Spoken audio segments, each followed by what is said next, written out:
so I hope we don't bore you much and we deliver a really interesting talk. It's about small language models, and let me just quickly introduce myself. I'm Anindita Banerjee. I have joined Red Hat 6 months back. I work as a data scientist in the CE GSS team.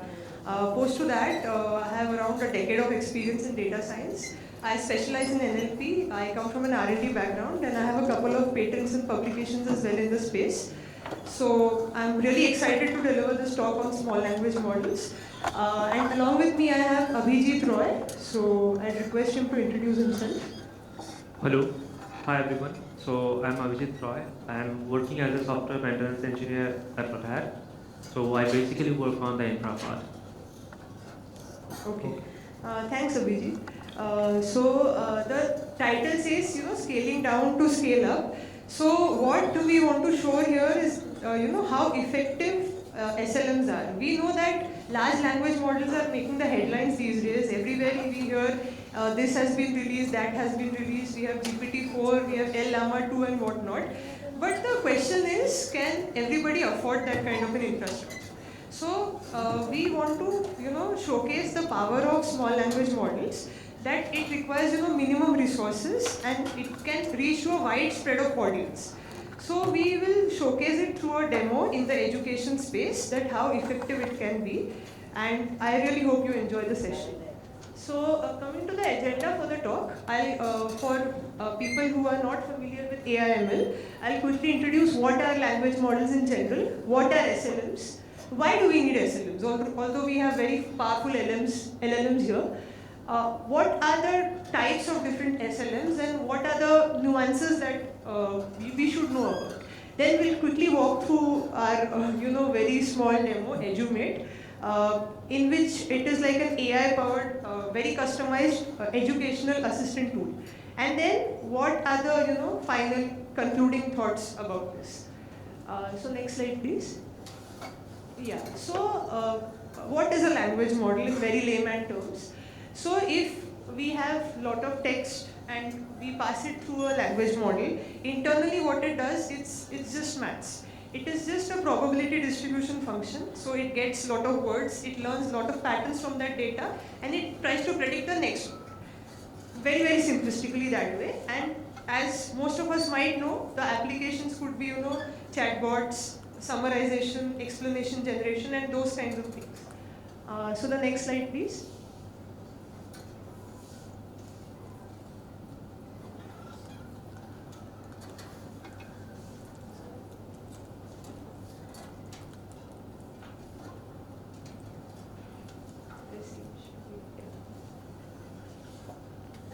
So apart from the dataset size, like it's evident from the name that obviously SLMs are trained on a smaller dataset and have a lesser number of parameters. But why are they still important?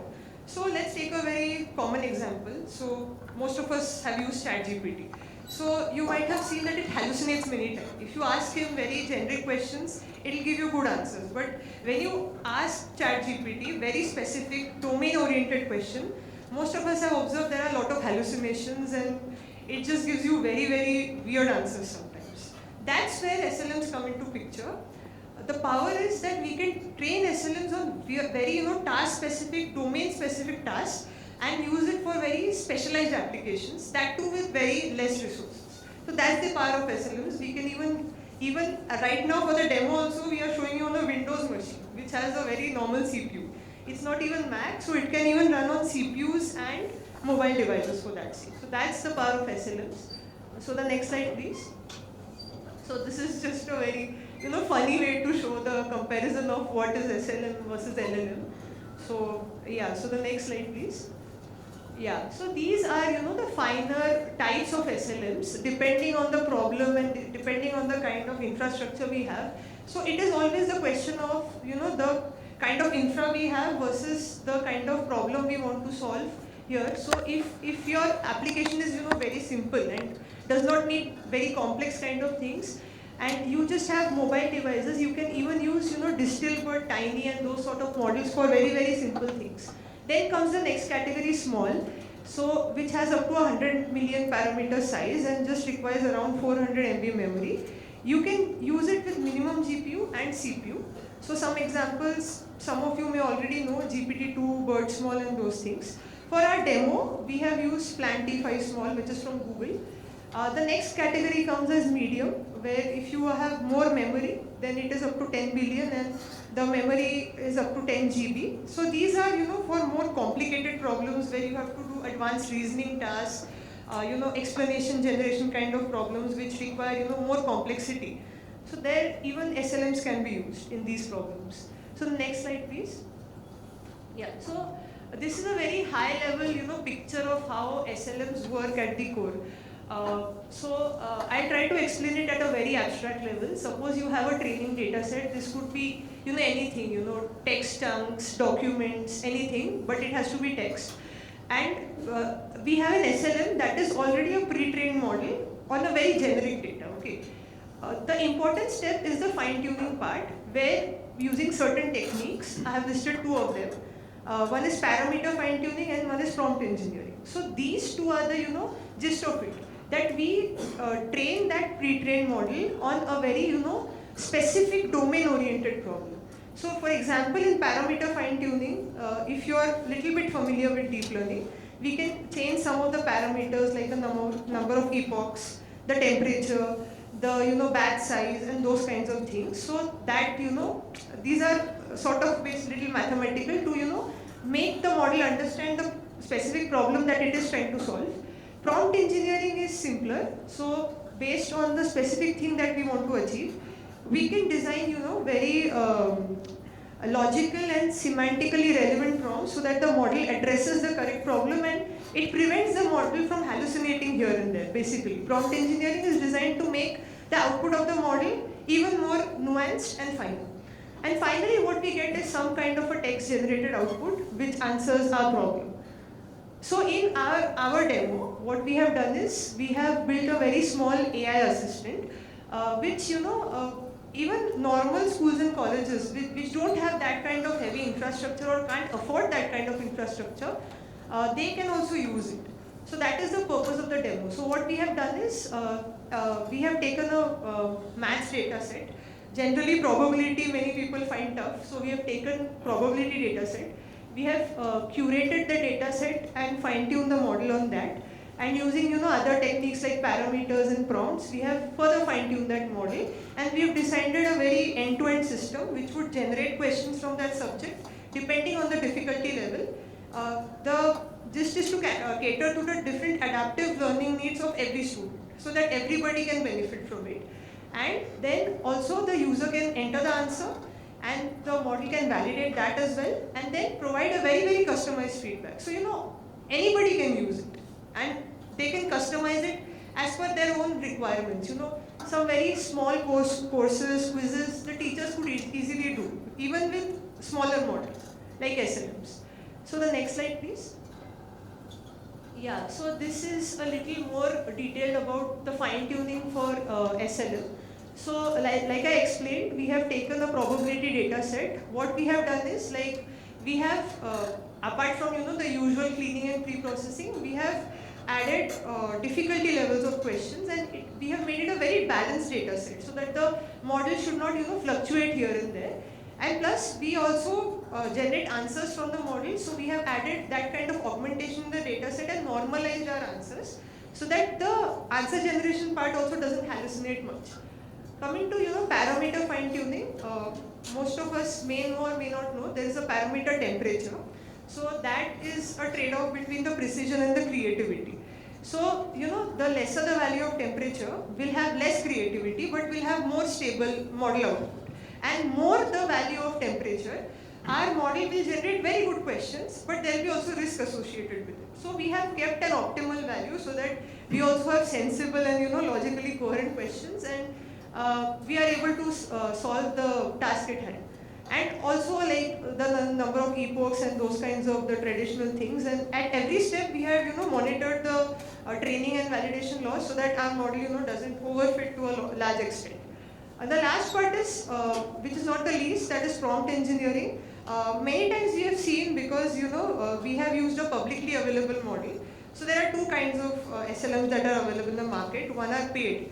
There are very good models which are curated for solving maths problems. They are also very good at explanation generation, but not everybody can afford it.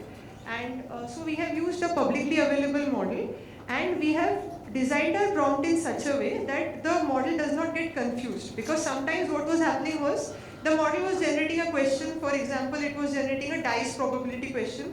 It was also mixing some kind of balls type of questions with that. So that kind of confusion the model was having. So we had to restructure the prompt accordingly, explain it through some examples, add certain semantic design logic to it, and curate our prompts very carefully, so that even with a small language model where we cannot have much control over the infrastructure, we can still, using even very good prompts, our model can still perform very decently. Yeah, so that's all about it. So the next slide. Yeah, so I have spoken a lot about SLMs now, so I'd request Abhijit to take over and start explaining. Okay, hello everyone. So we heard about the SLMs and all. So, but there are few limitations with the SLMs. So you cannot the large language models can be a very general purpose model. So while designing something with SLM, you need to be very much specific. You cannot treat SLM as a master of everything. Okay, it should be very much domain specific. And most important thing is that while you are designing the SLM, you need to be a little bit careful, especially when you are dealing with a complex task, because you don't have access to the large infrastructure. You don't have the plenty of GPUs. The idea is to, with limited infrastructure, what the best we can do. So when you are designing a SLM, you need to be a bit careful while choosing the data sets. It should be not that large, even not that small, so that we are compromising the quality. And also, while fine-tuning the SLM, you need to be also careful. Next slide. So we'll do some kind of comparison. So we have explored a lot of models, from some tiny models to some little bit of big SLMs. Next slide. So there are several models available in the market. So some are publicly available and some are not publicly available. So we choose a use case which is basically maths. So when you choose any kind of model, so you need to be a little bit specific. Like, you need to know where the model is trained, which data set the model was trained. Say for example, I choose a model for probability, but that model is not good fit for reasoning. So eventually, it doesn't matter whatever things I do, how many fine tune I do, it will not give us the expected results. So that's why we took Google Plan T5. It's good with reasoning. So it's not taking one single model and try to implement things. We explored several models like Google T5, small, large, and also Pi2. Pi2 is a 2.1 billion parameter. Please show the next slide. So it's little bit as compared to other small language model. Pi2 is a little bit high in size. It's 2.1 billion parameters it has. And not all models are trainable on CPU. Some small models are easily trainable on CPU. Some you can train on CPU, but it will take some time. So say for example, we take smaller version of Google Plan T5. We try to fine tune it on CPU. It takes around 30 minutes. But when we take the higher version of the Google Plan T5 on Mac, so it takes 3 to 5 hours. And also, when you are fine tuning any kind of model, it's not a single step. Like when we write something in software engineering, we basically write the code and then we probably expect, we run it and we see we are getting expected results or not. But here, when you are fine tuning a model, so it's more of iterative task. So say for example, I choose a model and I'm going to fine tune it. I cannot say how many epochs will be valid theoretically. I need to go through it. I need to do first, say for example, 2 or 3 epoch first, and then I need to check the results. I need to check the epoch output, what's the validation loss, what's the training loss. And at the same time, while we are tuning the model, we need to be very much careful. The model shouldn't be underfitted or overfitted. So I cannot choose, say for example, so we take a use case where a lot of fine tuning is required because it's probability. So if I need to take any kind of model which is already trained on mass or probability, those are paid models. So we are trying to use public model, publicly available model. So a lot of fine tuning is required for that. So that's the reason you cannot directly go to choose, hey, I'll take 3 epoch, it will work perfectly. It's not like that. So we need to like monitor it properly. What's the result of the fine tuning? We may need to tweak the temperature. Also, when our model is ready, so we will say for example, we'll develop an interface to interact with the model. So that time also, when you are giving the prompt, you need to be very much careful, like what kind of prompt you are giving. While we are exploring the things, so prompt engineering plays a very vital role here, because when I'm changing the prompt, the expected results keeps varying. So it's in short, what I want to say, it's an iterative process. All the things, fine-tuning parameters, like we call it as a training arguments, the training arguments, prompt engineering, all these are iterative things. You need to test it, you need to see how things work, and to choose the best out of it. And most important, you need to make sure like we are not overfitting the model. So we tried several models, but since our gist is to show like how we can show like everybody can afford SLM, especially the remote schools or villages who currently, because the GPU is not like everyone have, even though if you have money, and it's not that easy to get all the GPUs and all. So if your use case is small, you are trying to achieve something domain specific, you try to increase the expertise levels, or you need to increase the productivity. So you can use SLM, you can develop any kind of applications, but that should be very much domain specific, and that could be helpful. So we'll quickly show you a demo.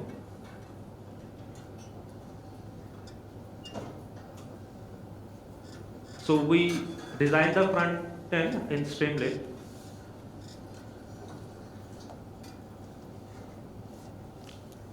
So here it's a like probability learning assistant. Here you are allowed to choose any kind of difficulty level. So I will choose the medium difficulty level. The generate question will randomly generate a question.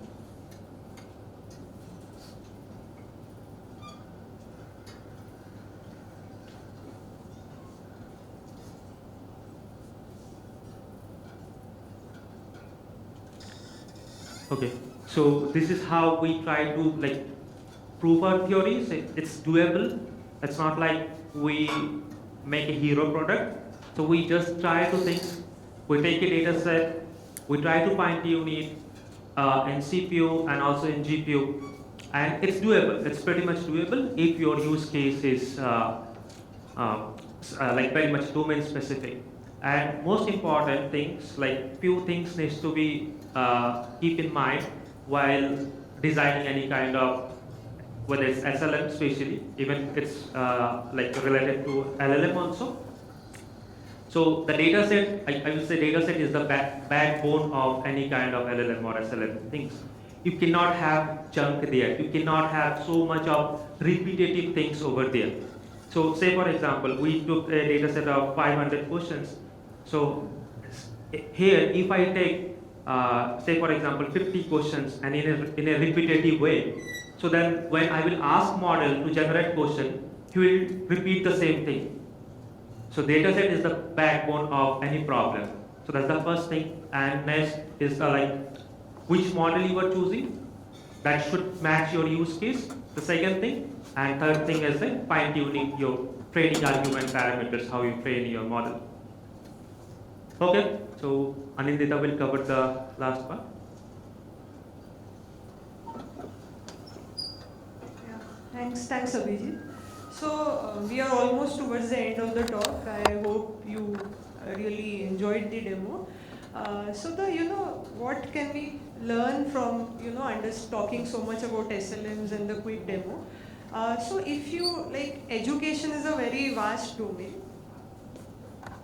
Education is a very vast domain, and the teachers and the professors, the students, they have varying needs. Some are difficult, some are moderate, some are very easy to achieve. So what can I understand at the end of this talk? So if you have something, you have very small courses and you want some very quick AI educational assistant, teachers want to, give quick assignments, quizzes and those kinds of things. So even SLMs will work decently well on the CPU, and parameter size up to 100 million parameters. For example, we showed this demo with Google Flan T5 small. This will serve the purpose well, and cater to various needs of students. Like, because some students they are slow learners, so they can go through the quizzes, and depending on the feedback they get, they can improve their performance. And the fast learners can concentrate on the more advanced tasks. So the gist is that very customized applications can be designed using these SLMs. What we showed to you was just for a demo purpose, and we tried to keep it really simple. And the other part is that if you have little more better infrastructure and you can afford a little bigger model, then even Google Flan T5 large, which is around 800 million parameters in size, will work relatively well. It will require some GPU, and if you have a TPU, then very good. So if you have to design a more advanced educational AI assistant, like for example, I enter answers to problems, but I want to know why that answer was the correct answer. I want the model to reason out things now. I want explanation generation capabilities from the model. And explanation generation may seem simple to us humans, but it is a very complex problem in natural language processing, because the model has to do multiple things at the same time. It has to understand summaries of things. It has to generate to the point explanation, an explanation that will everybody can understand. And there are a lot of nuances to it. So if you have to design something explanation generation, or some more complicated questions, or design more complicated like educational chatbot, I'd say, if any edtech companies want to use these type of things, then definitely will require little better infrastructure, but definitely not something that LLMs today are offering, that not everybody can afford. Yeah, so I think we are almost towards the end of it, and thank you all for patiently listening to us. And we can be reached out on mail or our LinkedIn's. So we open for Q&A now, if there are any questions.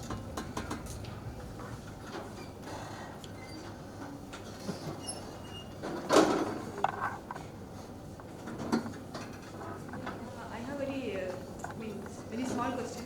See, if you show the demo, like in that it is checking, when you give some answer, it is checking if it is correct or not. Is there any chance that sometimes even a student give wrong, can it tell it as correct?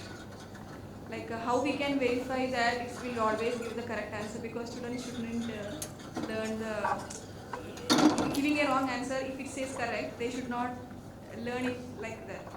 Yeah, so this entire educational AI assistant, SLM, can be one component of it. It can be majorly used for question generation. To some extent, it can generate answers and verify it, but we can, in our demo also, we have designed a hybrid logic system. So there is some higher knowledge base from where we are also roughly verifying answers. So ultimately all AI systems, they can never be 100% perfect, and so there has to be secondary logic to it, and there has to be some kind of a human in the loop feedback also. And another good thing is that AI systems are not perfectly good, but there are many feedback mechanisms, and they can be iteratively improved. So depending on the use case, when teachers and students they use it more, the system collects lot of data. So that can be fed to the model through a back propagative way, and that will again improve the weights and biases internally in the model. that will help it to, be more precise in the answer generation part. So, better these systems are used and, more data it gathers, definitely it will improve. No AI system is 100%. So the precision But yeah. the high precision achievement is very, very possible because this is a very simple domain. Like education, we have a lot of data. All schools, colleges, they have so much of coursework and whatnot. So it is very, very doable. Thank you. Thank you. Yeah, please.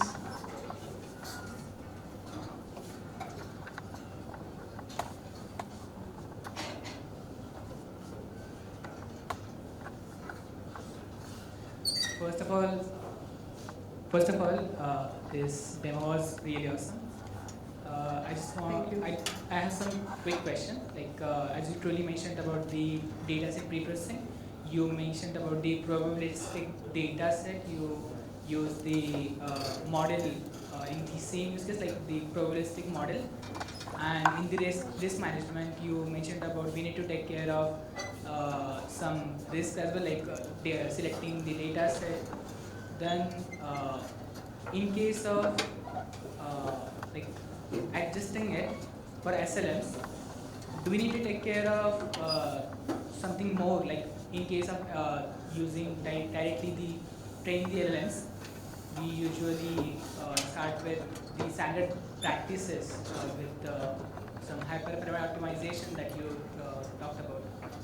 So, is it something different in case of SLMs? No, conceptually it's kind of the same because at the end of the day SLM is also a language model. So, very roughly the process is the same. But I'd also like to emphasize again, data is the backbone to any AI problem. So, that data has to be very good in itself. I mean, as much as possible because we are talking about an AI assistant in education, and in education we have a lot of good data. So data is not, we can, certainly not have very silly errors in the data. Like, we cannot have a lot of imbalances in the first place. The data has to be diverse. The data should not, end up confusing our SLM because SLM does not have that infrastructure privilege. What fine tuning can help SLM to a certain extent, but more things can be achievable using prompt engineering. So I hope that answers your question. Yeah, perfectly. And in case you mentioned about it is lightweight, so maybe it is more compatible for mobile devices, something like Google Board or the Google Assistant. So Yes, it is possible, but it is possible, but we'll have to take care of the accuracy part, like because mobile has even more or less infrastructure, so maybe something very small can be developed on mobile devices because there are very tiny SLMs also in the market. So that is something that is doable. And that also dependent on the use case also. So what's your use case? If your use case is very much similar to the model that is created for, so then probably it will be easy. But if your use case is like so far from the model that has been trained for, so then it will be challenging because then you need a good fine tuning. So I'd like to give another example here. So like ChatGPT is trained on so many billions of parameters. But when you ask, like for example, last year I was doing a project on legal data and it used to hallucinate like anything. So I switched on to legal word for that purpose and it started performing much better. So the point is that SLMs, the main purpose of SLMs, apart from the infrastructure thing, it is a very domain specific model. You can, customize your, depending on the use case, you can customize it very carefully. That is the point that we want to put. yeah, and in turn it results in less accuracy as you mentioned. Less, no, but that again, it's an iterative process. Like if you give it good data, if you, train it for more epochs and, you design the prompts carefully, it'll take time, but it's a one-time thing. So once your model is ready, then you can use it as much as you want to. So even on our demo data set, our ROGL was around, 0.775, something like that, which is decent. So if you're using it and our training set was only like 500 samples, which is only for the demo. But if you have, real life data, then obviously the performance will be better. Yeah, and ideally, like if you the more variety you can show the model, the more like it will behave well. Yeah, I guess we are out of time. So, Thank you. any other? Thank you. Okay, thank you very much. Thank you so much.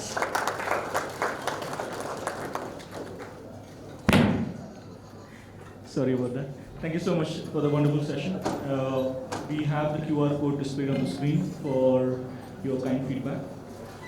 We will be starting with the next session in a couple of minutes after we end the setup. Thank you so much.